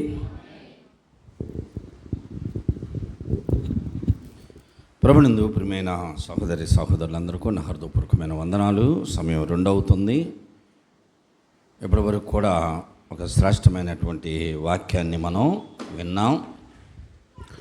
రేపు ఉదయం యథావిధిగా 10:30 గంటలకు మనకి ఆరాధన కార్యక్రమం ఉంటుంది. ఎంతో ప్రయాసపడి హైదరాబాద్ నుండి మన మధ్యలోనికి వచ్చినటువంటి మరి గౌరవనీయులు మహేంద్ర గారికి మన సంఘం తరపున హృదయపూర్వకమైనటువంటి వందనాలు. రాత్రి పెద్ద పాస్టర్ గారి జ్ఞాపకార్థ కూటానికి పిలిచాం, వచ్చారు. దేవునికి స్తోత్రం చెప్పండి. ఈరోజు ఉపవాస ప్రార్థనలో మెసేజ్ ఇచ్చి వెళ్తారంటే ఉన్నారు. ఒక శ్రేష్టమైనటువంటి వర్తమానాన్ని మనం విన్నాం. నేను ప్రార్థన చేయటం నేర్చుకుంది నెహెమ్యా గ్రంథం చదివినాక. అంటే అంతకుముందు చేయలేదా అని కాదు, అంతకుముందు ప్రార్థన చేశా, ఎలా చెయ్యాలో నేర్చుకున్నా. ఎలా చేశాడో ఇప్పుడు వాక్యం ద్వారా విన్నాం మనం. ఎలా చేశాడు? మోకరించానో, కూర్చోనో, లేకపోతే నిలబడో, చేతులు ఎత్తో చేశాడనేది కాదు, ప్రార్థన చేయడంలో ఉన్న ఒక క్రమం. మనం ఉన్న పరిస్థితులను బట్టి మనం ప్రార్థన చేయాలి, అది తప్ప. మనం ఎక్కడున్నా సరే సమయానికి ప్రార్థన చేయడం అనేది మర్చిపోతాం కదా. నువ్వు ప్రతిరోజు ఒక సమయం పెట్టుకున్నప్పుడు ప్రార్థన చేసే సమయంలో నీకు అనుకూలంగా లేదు. నేనున్నా ప్రార్థన అంటే మోకరిస్తేనే ప్రార్థన చేసుకుంటా. ప్రార్థన చేస్తే మోకరించి ప్రార్థన చేస్తేనే నాకు తృప్తిగా ఉంటుంది. కాకపోతే ఇప్పుడు ఏజ్ పెరిగింది కాబట్టి ఏ ఆధారం లేకుండా మోకరించలేను. అందుకని ఆ మంచం దగ్గర ఆధారం తీసుకొని, లేదా కుర్చీ దగ్గర ఆధారం తీసుకొని మోకరించి చేస్తా. మనం ఎక్కడో ఉన్నాం, ప్రయాణంలో ఉన్నాం. ఆ సమయానికి మనకు ప్రార్థన చేయడానికి, మోకరించడానికి అవకాశం లేదు. అప్పుడు ఏం చేయాలా? ప్రయాణంలో ఉన్నాం, బస్సులో ఉన్నాం, ట్రైన్లో ఉన్నాం, ప్రార్థన చేయాలనిపించింది. ఇక ఆ బఠానీలు తినుకుంటా ప్రభువా స్తోత్రం నాయన, లేకపోతే ఏడ్చినకాయలు ఒలుచుకుంటా టకా తినుకుంటా చేయాలని కాదు. ఆ సమయానికి కూర్చున్న దగ్గరే కళ్ళు మూసుకొని ప్రార్థన చేయి, తప్పే ఉంది. అందుకని మనం ప్రార్థన చేస్తున్నామని పక్కన వాళ్ళందరికీ తెలిసేదాడు చేతులు ఎట్లా అనుకుంటా స్తోత్రం ప్రభువా స్తోత్రం అని బండిలో అనడానికి వీల్లేదు, కుదరదు అక్కడ. మన ప్రయాణంలో ఉన్న చేసే పద్ధతులు మనం ప్రార్థన చేయవచ్చు. అట్లాగా కొన్ని పద్ధతులు చెప్పాడు. అయితే నెహెమ్యా గారి యొక్క ప్రార్థన ఆ సరళిని బట్టి ప్రార్థన నేర్చుకున్నాను. ఒక 4 విధాలుగా ఆయన ప్రార్థన చేశాడు వరుస క్రమంలో. మొట్టమొదట మనం ఎవరమైనా సరే ప్రార్థన చేసే సమయంలో ప్రార్థన అనగానే వెంటనే లేచి దేవుణ్ణి ఆరాధించడం కాదు. ఇప్పుడు బట్టలు ఇస్త్రీ చేస్తాం, బీరువాలో షర్ట్ లాక్కొచ్చి అమ్మని కాక మీద ఉన్న పెట్టేస్తామా? ఏం చేయాలా? మీరు చేపించుకునేవాళ్ళు కాదుగా, అన్నీ బయట ఇచ్చేవాళ్ళేగా, మీరు చేస్తేగా. మేము బొగ్గు పెట్టి దగ్గర నుంచి చేశా, ఇప్పుడు కరెంటు పెట్టి వచ్చినా కూడా చేస్తా. నీకు అనుభవంగా చెప్పమైంది. ఫస్ట్ వస్త్రం మీద నీళ్లు చల్లాల, నీళ్లు చల్లి దాన్ని మడతేసి మొత్తం బట్టకంతా అయ్యేటట్టు చేయాలి, మెత్తని చేయాలి దాన్ని. ఆ తర్వాత ఇస్త్రీ పెడితే రుద్దాలి. ప్రార్థన అనగానే మోకరించగానే ఇక వెంటనే ఆరాధన చేయటం కాదు. మనం దేవుణ్ణి నువ్వు స్తుతులు చెప్పుకుంటావు, అది ఒంటరి ప్రార్థన, వ్యక్తిగత ప్రార్థనలోనే చేయాలి. బల్లారాధన దగ్గరకు వచ్చి ఒక 5 నిమిషాలు 10 నిమిషాలు స్తుతులు చెల్లించి అప్పుడు బిగిన్ చేయకూడదు ప్రార్థన. బల్లారాధనలో అసలు స్తుతి ఆరాధన చేయకూడదు. బల్లారాధనలో చేసే ప్రార్థన బల్లారాధనలో చేసి ముగించేసేయాలంతే. మన వ్యక్తిగత ప్రార్థనలో కానీ, ఉపవాస ప్రార్థనలో కానీ, ఆన్లైన్ ప్రేయర్లో కానీ మనం చేసే ప్రార్థన అది ఆరాధనైనా సరే, మొట్టమొదట మన ప్రార్థనలో మన పాపములో బలహీనతలో ఒప్పుకోవాలి. నెహెమ్యా గారి ప్రార్థన క్రమాన్ని చెబుతున్నా. మొదటగా మన పాపాలని బలహీనతల్ని ఒప్పుకోవాలి. నేను ఎప్పుడో బాప్తీసం తీసుకున్నా, పాపాలు లేవు కదా అంటే బలహీనతలు లేవా? ఎన్ని బలహీనతలు మన తలంపుల నిండా అయ్యో ఉంటాయి, కాబట్టి ఒప్పుకోవాలి. రెండవది, ఆయన చేసిన మేలులను గూర్చి ఆయన్ని స్తుతించాలి. ఎప్పుడైనా సరే మనం ఏదన్నా అడగాలనుకున్నప్పుడు డైరెక్ట్గా అడగకూడదు ఎవరిని. ఏం చేయాలా? వాళ్ళు చేసిన మేలుని మళ్ళీ వాళ్ళకి గుర్తు చేయాలి. ఎన్నోసార్లు చెప్తుంటానుగా, ఇప్పుడు ప్రసాద్ని ఒక 5,000 అడగాలని నాకు ఉంది. పోయి సరాసరి పోయి ప్రసాద్ ఒక 5,000 అంటే నీ సొమ్ము దాచిపెట్టినాను నా కాడ నేను ఇవ్వటానికి అంటాడు. అప్పుడు ఏం చేయాలా? ఆయన మనసు కరిగేటట్టు చేయాలి. ఎలా చేయాలి? ప్రసాద్ బ్రదరు, పోయినసారి అవసరంలో నువ్వు 5,000 ఇచ్చావయ్యా, ఆదుకున్నావు, అసలు నువ్వు బట్టి ఆ రోజుల్లో నా పని అంతా జరిగిపోయింది. 5,000తో ఎంత అవసరం ఉందో తెలుసా ఆయన అనుకుంటే ఆయన సంతోషపడతాడు. అప్పుడు అడగాలన్నమాట. ఇప్పుడు కూడా అవసరమైందయ్యా ఒక 5,000 నువ్వు ఇస్తేనే అంటే అప్పుడు ఏం చేస్తాడు? వెంటనే ఇచ్చేస్తాడు. ఉండు, అమ్మాయిని అడిగి వద్దన్నా సరే నేను ఇస్తానులే ఉండు అంటాడు. అడిగే పద్ధతిలో సరాసరి అడిగామనుకో, పోయినసారి ఇస్తే మాత్రం ఇచ్చినా నువ్వు నేను ఇవ్వడానికి అంటాడు. దేవుని దగ్గర కూడా ఆయన చేసిన మేలులను మనం ఆయన జ్ఞాపకం చేసి, ప్రభువా పోయినసారి ఎంత మేలు చేసావయ్యా, నువ్వు ప్రమాదం తప్పించి మేలు చేసావయ్యా, ఆపదలో నుండి విడిపించి మేలు చేసావయ్యా, ఇవన్నీ గుర్తు చేస్తే ఆయన మనం చెప్పే వాటికి అన్నిటికీ సంతోషపడతా ఉంటాడు. ఆ సమయంలో బిగిన్ చేయాలన్నమాట. ప్రభువా అప్పుడు చేసావు కానీ ఇప్పుడు కూడా నాకు అవసరంలో ఉన్నానయ్యా, ఏం కావాలి చెప్పు అంటాడు. అది ప్రార్థనా క్రమం. నెహెమ్యా గారు అదే చేశాడు ఇప్పుడు దేవుని దగ్గర. నెహెమ్యా గారు చేయలే పాపం, కానీ ఏమంటున్నాడు ఆయన, మా పితరులు చేసిన పాపం నేను ఒప్పుకుంటున్నా. నేను మా పితరులు మేమందరూ నీ ఎదుట దోషులమే నాయన.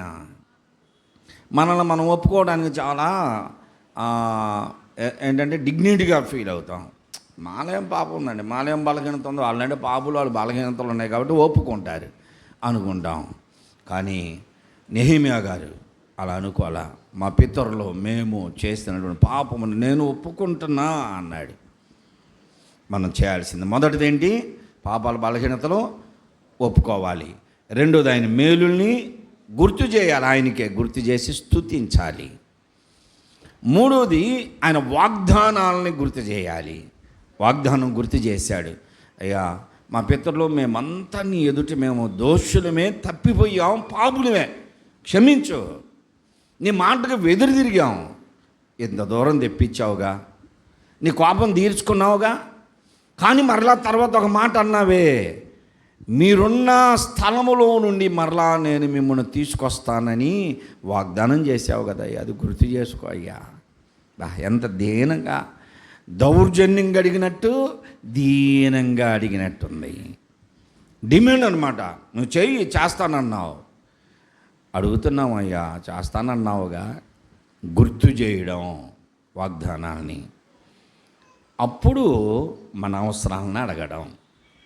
నువ్వు మమ్మల్ని విడిపిస్తానన్నావు కాబట్టి నువ్వు అన్న మాట ప్రకారం నీకు గుర్తు చేస్తున్నామయ్యా, మేమున్న పరిస్థితులు ఇవి అని ఒక మాట అన్నాడండి. అక్కడ ఏమన్నాడో తెలుసా? నీ నామమును ఘనపరచు వారి యందు నీవు ఆనందించు దేవుడవు. దేవునికి స్తోత్రం. ఎవరి యందు ఆనందిస్తాడు? ఆయన నామమును తృణీకరించు వారికి కాదు, ఆయన నామమును హీనపరచే వారిని ఎడల సంతోషపడడు. ఆయన నామమును ఘనపరచు వారి ఎడల ఆనందిస్తాడు దేవుడు. ఇప్పుడు మనల్ని మనం పరీక్షించుకోవాలి. దేవుని నామాన్ని ఘనపరుస్తున్నావా?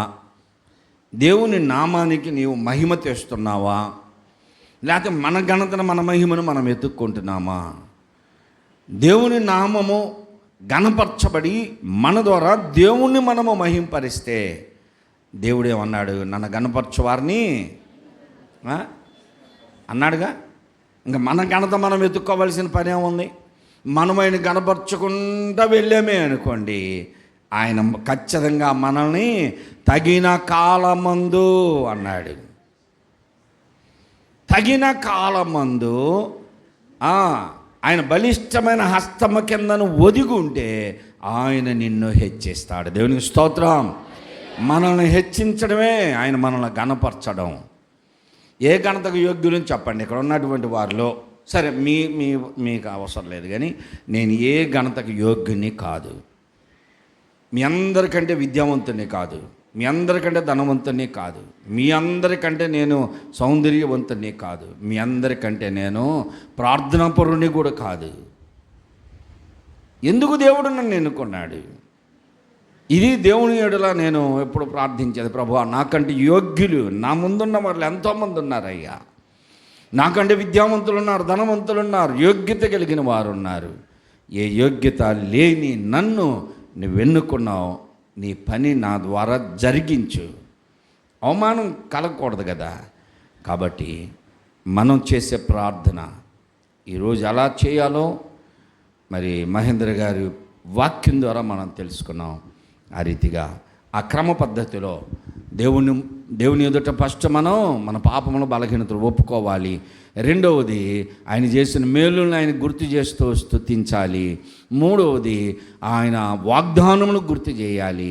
నాలుగవది మన అవసరతలో అడగాలి. చివర్లో అడగాలి. మన అవసరతలో అడిగి వదిలేసేయాలి అంతే. నాకు ఇది అవసరం ఉంది, నీ ఇష్టం, నీకు చెప్పా, నువ్వేం చేస్తావో అది నీ ఇష్టం, నువ్వు ఇచ్చిందాక నేను కదలను అనకూడదు. ఏం చేయాలి? మన అవసరతలు ఆయనకి చెప్పేసి ముగించేసేయాలి. ఖచ్చితంగా ఆయన మన అవసరతలను ఎరిగిన దేవుడు, అవన్నీ తీర్చగలిగిన శక్తి కలిగిన వాడు. దేవునికి స్తోత్రం. కాబట్టి నెహెమ్యా గారు ఆ రీతిగా ప్రార్థించాడు. ఆ ఫలితం పొందాడు. ఆయన చేసింది ఏంటంటే, నీ నామమును గణపరచు వారి ఎడల నీవు సంతోషించు దేవుడు గనుక ఇప్పుడు మాకు చేయాల్సింది ఒక్కటే, నువ్వు ఏం చేయొద్దయ్యా. ఏమడిగాడు తెలుసా?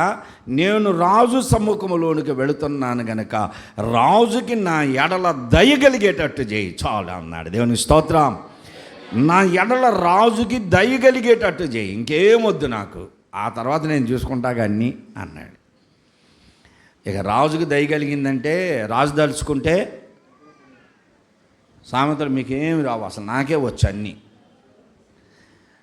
రాజు దలుచుకుంటే దెబ్బలకి కొదువు ఉండదు, డబ్బులకి కొదువు ఉండదు. రాజు దలుచుకుంటే, ఏ రాజు ఎక్కడుంటే మన పేటలో రాజులు కాదు. దేవుడు దలుచుకుంటే మనకన్నీ సమృద్ధి. నేను అది ఎప్పుడు చెప్పేది. మనుషులు మనల్ని కొన్ని సందర్భాల్లో హెచ్చిస్తారు, తర్వాత మనల్ని పడేస్తారు. మనుషుల మీద మనం ఆధారపడకూడదు, దేవుని మీద ఆధారపడాలి. నెహెమ్యా గారు ప్రార్థన చేశాడు దేవుని ఎదుట. రాజుకి తన ఎడల దయ పుట్టించాడు. అసలు ఎంత సహాయం చేశాడంటే, ఒక తాయిదే రాసి ఇచ్చేశాడు. ఇగో స్టాంప్ వేస్తాను, నువ్వే రాసుకుంటావు, రాసుకోపో అన్నాడు. ఖాళీ పేపర్ ఇచ్చాడు. కాదయ్యా అసలు నువ్వే చేయంటే రాజు అన్నాడు, నీవే సమస్తం నీకు ఏది కావాలని అధికారులను అప్పగించేశాడు. కలెక్టర్లకు చెప్పేశాడు, ఇదిగో ఇతనికి ఏం కావాలో సమస్తమును చేసి అతనితో పాటు మీరు వెళ్ళండి. ఇంకా అంతకంటే దయ్యం ఉంది. కాబట్టి మనం కూడా అలాగనే ప్రార్థన చేస్తూ దేవుని ఎడల నమ్మిక కలిగి ఉందాం. అందరు తలలు వంచండి, కళ్ళు మూసుకోండి. చివరి ప్రార్థన చేస్తా. మీ అందరి కోసం అక్కడ దేశాలు ఎదురు చూస్తున్నాయి, ఇక్కడ దేశాలు ఎదురు చూస్తున్నాయి. అందరు తలలు వంచండి, కళ్ళు మూసుకోండి, ప్రార్థన చేద్దాం. స్తోత్రం స్తోత్రం స్తోత్రం స్తోత్రం స్తోత్రం స్తోత్రం. పరిశుద్ధుడా పరిశుద్ధుడా పరిశుద్ధుడా పరిశుద్ధుడా, మీ పరిశుద్ధ నామమునకు వేవేల కొలది స్తుతులు నాయన. స్తుతులు తండ్రి, స్తుతులు రాజా, స్తుతులు రాజా, స్తుతులు రాజా. ప్రేమ నమ్మకములు గల మా పరలోకపు తండ్రి, మీ ప్రియ కుమారుడు మా రక్షకుడైన యేసుక్రీస్తు పరిశుద్ధ నామంలో ఈ మధ్యాహ్న కాల సమయంలో మా ప్రభువా మీ పాద సన్నిధానంలో చేరి ఈ రీతిగా మిమ్మల్ని స్తుతించడానికి, మిమ్మల్ని కీర్తించడానికి, మిమ్మల్ని ఘనపరచడానికి మీరు ఇచ్చినటువంటి మంచి సమయమును బట్టి మీకు వందనాలు, స్తోత్రాలు నాయన. ఈ దినమున మాకు మాత్రమే మీరు ఇంటికి ధన్యతను అనుగ్రహించారు. ఎందరో ఈ సమయమును వ్యర్థముగా పోగొట్టుకున్నారు నాయన. ఈ ఉపవాస ప్రార్థనలో పాలు పొందే ధన్యత మీరు మాకు అనుగ్రహించినందుకు మీకు వందనాలు, స్తోత్రాలు నాయన. ఎంతోమంది మా ప్రభువా బిడ్డలు వారు శ్రమ పడుతూ పనులు చేస్తూ కష్టపడి పనులు చేసేవారు ఉన్నారయ్యా. వారు పనులకు సెలవులు పెట్టుకొని కూడా ఈరోజు ఈ ఉపవాస ప్రార్థనలో పాలు పొందుతున్నారు. అందుని బట్టి మీకు వందనాలు, స్తోత్రాలు తండ్రి. ఇదిగో వాక్యం చెప్పినటువంటి నీ దాసుడు మహేంద్ర గారిని బట్టి ప్రార్థిస్తున్నాం.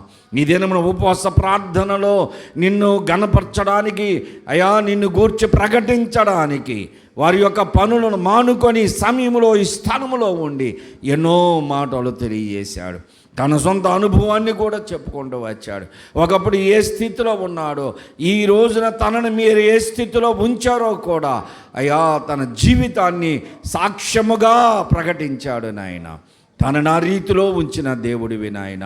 ఇది నన్ను మమ్మల్ని ఎందుకు ఆ రీతిగా ఉంచలేవు అని ప్రతి ఒక్కరు గ్రహించున్నట్లుగా సహాయం దయచేయండి.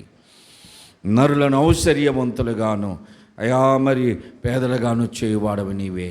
నరులను సజీవులుగాను మృతులుగాను చేయువాడవు నీవే. దరిద్రులుగా ఔశ్వర్యవంతులుగా చేయువాడవి నీవే నాయన. సమస్తం సాధ్యమే మీకు కనుక తండ్రి, మహేంద్ర గారి యొక్క మాటలో తన జీవితం, తన సాక్ష్యం వాక్య రూపంలో అనేకులకి సాక్షార్థంగా తెలియజేశాడు. మేమందరము కూడా మా ప్రభువా మా జీవితాల్లో ఎన్నో మేలులు మేము అనుభవించామయ్యా. మా జీవితాలు కూడా అంతకంటే అయా దేనాతి దీనమైనటువంటి స్థితిలో ఉన్నవారమే. మమ్మల్ని కూడా మీరు జ్ఞాపకం చేసుకున్నారు అయా. మమ్మల్ని మీ ప్రియ బిడ్డలుగా స్వీకరించారు నాయన. ఎక్కడో నిత్య నరకాగ్నికి వెళ్ళవలసిన వారం, పాపకోపములో మ్రగ్గిపోతున్నటువంటి మమ్మల్ని మీరు ప్రేమించారు నాయన. ఎట్లాగనగా మేమింకనూ పాపులమై ఉండగానే మా పాపములు క్షమించి మమ్మల్ని నాయన పరిశుద్ధులుగా మార్చి మీ ప్రియ బిడ్డలుగా మమ్మల్ని స్వీకరించినందుకు వందనాలు, స్తోత్రాలు. పరలోకమును విడిచి భూలోకములోనికి వచ్చావయ్యా. దీనునిగా తగ్గించుకున్నావు. మా పాపములన్నీ మీ మీద వేసుకొని పాపముగా చేయబడి పాపములకు ప్రాయశ్చిత్తమును కలిగించి మీ రక్తము చేత మమ్మల్ని విమోచించిన తండ్రి, మీకు వందనాలు, స్తోత్రాలయ్యా. ఇది నాన్న మమ్మల్ని అందరినీ పునీతులుగా మమ్మల్ని మార్చినందుకు మీకు వందనాలు, స్తోత్రాలు. పరిశుద్ధతను కాపాడుకుంటూ మా జీవితాలు సాక్షాత్ముగా అనేకులు ఎదుటి నేను గణపరచువారిగా మేము ఉండటకు సహాయమని దయచేయండి. ఈ మధ్యాహ్న కాల సమయంలో మా ప్రభువా అయా చెప్పబడిన వాక్యం ప్రతి హృదయంలో స్థిరపరచండి. నెహెమ్యా గారి వలె మేమందరమును ప్రార్థనాపరులముగా నీ హృదయమును కరిగించగలిగిన వారముగా, అయా మీ ద్వారా ప్రతి అవసరము తీర్చుకునే వారముగా మా ప్రార్థన బలమైనదిగా ఉండినట్లుగా సహాయం దయచేయండి. నీ దాసుని మీరు కనికరించండి. కనికరాన్ని బట్టి ప్రార్థిస్తున్నాం, బిడ్డలను బట్టి ప్రార్థిస్తున్నాం. వారు తిరిగి ప్రయాణం చేస్తూ ఉండగా వారి ప్రయాణ మార్గం అంతటిలో కూడా మీ కృప తోడుగా ఉంచండి. చేరవలసిన గమ్యస్థానం క్షేమముగా చేరి మరలా వారు రేపు ఆరాధనలన్నీ కూడా క్రమముగా మర్యాదగా జరిపించుకున్నట్టుకు సహాయం దయచేయండి. చేరి వచ్చిన మమ్మల్ని అందరినీ కూడా మీరు జ్ఞాపకం చేసుకునండి. ఈ ఉపవాస ప్రార్థన కొరకు నాయన అయా ఇదిగో ఎంతోమంది విజయవాడ నుండి వచ్చారు, కృష్ణబాబు నగర్ నుండి, నల్లబాడు నుండి, తుఫాన్ నగర్ నుండి, స్థానికంగా ఉన్న సంఘము నుండి అనేక మంది స్థలంలోనికి వచ్చారయ్యా. వారందరిని కూడా మీరు కనికరించండి. వారు ఎన్నో పనులు మానుకొని వచ్చారు, ఎంతో సమయాన్ని నాయనా మీ సన్నిధానంలో గడిపారు. ప్రతి ఒక్కరిని మీరు జ్ఞాపకం చేసుకునండి. అనారోగ్యులుగా ఉన్నవారు ఎంతోమంది ఉన్నారు, వారందరినీ మీ హస్తములకు అప్పగిస్తున్నాం. మీ గామి హస్తంతో తాకండి, సంపూర్ణమైన ఆరోగ్యములు దయచేయమని అడుగుచున్నాం. ఎన్నో అవసరతలో ఉన్నారయ్యా, ఆర్థికపరమైన ఇబ్బందుల్లో ఉన్నటువంటి వారు ఉన్నారు. వడ్డీలు కట్టలేకపోతున్నారు, ఇంటద్దెలు కట్టలేకపోతున్నారు, రోజువారీలు కట్టలేకపోతున్నారు, ఎన్నో బ్యాంకు లోన్లు కట్టలేని స్థితిలో ఉంటున్నారయ్యా. వారందరికీ మా ప్రభువా సహాయం దయచేయండి. ఆకాశ పక్షులను పోషిస్తున్నారు, అడవిలో క్రూర మృగములను సైతం మీరు పోషిస్తున్నారు, జలచరములను పోషిస్తున్న దేవుడి వినాయన. మీ హస్తంలో సకల సంపద గుప్తమై ఉన్నది తండ్రి. మీ గుప్పిలు విప్పండి. సకల జీవుల కోరికలు తీరుస్తున్న ప్రకారముగా విశ్వాసుల అవసరతలన్నిటినీ తీర్చి ఆర్థికపరమైన పురోగతి కలిగించమని అడుగుచున్నాం తండ్రి. మీకు వందనాలు, స్తోత్రాలు. ఆ నలబాల్లో అనారోగ్యులుగా ఉన్నటువంటి బెంజమిన్ గారు, యెహోషువ తన కుమార్తె, వారిని కూడా మీరు ముట్టండి, స్వస్థపరచండి. పడాభిపురంలో ఉన్నటువంటి జ్యోతిని బట్టి నాయనా, మరి ఆ రీతిగా తన చెల్లిని బట్టి కూడా ప్రార్థిస్తూ ఉన్నాం నాయనా. మీకు వందనాలు, స్తోత్రాలయ్యా. నాయన తన భర్తను కూడా మీరు జ్ఞాపకం చేసుకోనండి. ఇంకనూ తండ్రి అయా ఇదిగో ఈ సంఘములో కూర్చొని ఉన్నటువంటి వారిలో నాయనా సహోదరుడు చంద్రను బట్టి ప్రార్థిస్తున్నాం అయా. మీరు కనికరించారు, సంపూర్ణమైన ఆరోగ్యమును దయచేశారు. ఇంకా నీ సాక్షిగా అయా సంఘములో మీరు నిలబెట్టినట్లుగా ఆయుష్ పెంచండి, ఆరోగ్యమును దయచేయండి. ప్రతి విధమైన అనారోగ్యం నుంచి విడిపించమని అడగొచ్చున్నాం. ఇక్కడ ఉన్నటువంటి వారు ఎంతోమంది అలాంటి అనారోగ్యులు ఉన్నారు. షారోన్ గారిని కూడా మీరు జ్ఞాపకం చేసుకుని, వృద్ధాప్యంలో ఉన్నటువంటి వారు ఉన్నారు, వారందరినీ మీరు కనికరించండి నాయన. విద్యార్థులు ఉన్నారు, వారికి చదువుల్లో మంచి తోడుగా ఉండండి నాయన. ఆయా వివాహముల కొరకు ఎదురు చూస్తున్న బిడ్డలు ఉన్నారు, వారి మంచి సంబంధములు సమకూర్చి వివాహములు జరుగునట్లుగా సహాయం దయచేయండి. గర్భిణీ స్త్రీలు ఉన్నారు, సుఖమైన కానుపులు దయచేయండి. బిడ్డల కొరకు ఎదురు చూస్తున్న వారు ఉన్నారు అయా, వారి గర్భములో ఉన్న లోపములను సరిచేసి నాయన వారు బిడ్డలను ఎత్తుకొని మీ సాక్షులుగా బ్రతుకున్నట్లుగా సహాయం దయచేయమని అడుగుతున్నాం. ఆ రీతిగా హాస్పిటల్లో ఉన్నటువంటి ప్రణీతి గారి కొరకు ప్రార్థిస్తున్నాం. టైఫాయిడ్తో బాధపడుతూ ఉండగా మీ దాసుని మీరు ముట్టండి, సంపూర్ణమైన ఆరోగ్యమును దయచేసి అయా త్వరగా కోలుకొని ఆరాధనలన్నిటిలో పాలు పొందినట్లు సహాయం దయచేయమని వచ్చినప్పుడు మీరు తోడుగా ఉన్నారు. తిరిగి వెళ్ళనండగా గృహములు వచ్చే ప్రయంత్రం మీ కాపుదల అనుగ్రహించి మీ కృపలో బలపరచమని మా ప్రభువుని మా రక్షకుడైన యేసుక్రీస్తు పరిశుద్ధ నామములు అడిగి వేడుకొంచున్నాను తండ్రి, ఆమేన్. ప్రభేశ్వరక్తమే చే, ప్రభేశ్వరక్తమే చే, ప్రభేశ్వరక్తమే చే. అందరికి వందనాలు. అందరు లేచి చేపలు మడతేసి